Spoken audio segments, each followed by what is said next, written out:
தென்றலே மெல்ல பேசு சீரியல்ல நாளைய எபிசோட்ல என்ன நடக்குது அப்படிங்கிறத பார்க்கலாம். பரமனை எப்படியும் துபாய்க்கு அனுப்பக்கூடாதுன்னு நம்ம இளமதியும் என்னென்னமோ பிளான போட்டு பார்க்குறாங்க. எல்லா பிளானையும் இந்த கலா முறியடிச்சுக்கிட்டே வராங்க.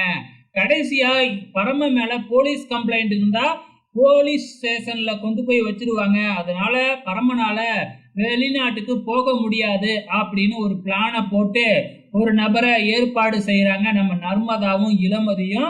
ஸோ அவரும் பாத்தீங்கன்னா பரமங்கிட்ட வம்பிழுத்து பரமங்கிட்ட அடி வாங்கிடுறாப்ல. நேரா போய் போலீஸ் ஸ்டேஷன்லயும் கம்ப்ளைண்ட் பண்ணிடுறாப்ல. இப்ப போலீஸ் பரமனை தேடி கலா வீட்டுக்கே வர்றாங்க. இந்த மாதிரி பரம ஒருத்தனை அடிச்சதுனால போலீஸ் ஸ்டேஷன்ல கம்ப்ளைண்ட் கொடுத்துருக்காங்க, அதனால நான் உங்களை அரெஸ்ட் பண்ணிட்டு போறேன் அப்படின்னு பரமனை அரெஸ்ட் பண்ணிட்டு போய் லாக்அப்ல போட்டுடுறாங்க. அதுக்கப்புறம் என்ன, கலா யாரு கம்ப்ளைண்ட் கொடுத்தாரோ அவர்கிட்ட போய் பேசியோ மிரட்டியோ மறுபடியும் அழைச்சிக்கிட்டு கம்ப்ளைண்ட வாபஸ் வாங்கி பரமனை வெளியில எடுத்துடுறாங்க. இப்ப மறுபடியும் பரம வெளிநாட்டுக்கு போறதுக்கு எந்த இடைஞ்சலும் இல்லை. ஸோ அதையும் மீறி நம்ம இளமதி என்ன தான் செய்ய போறாங்க அப்படிங்கிறத பொறுத்து இருந்து பார்க்கலாம்.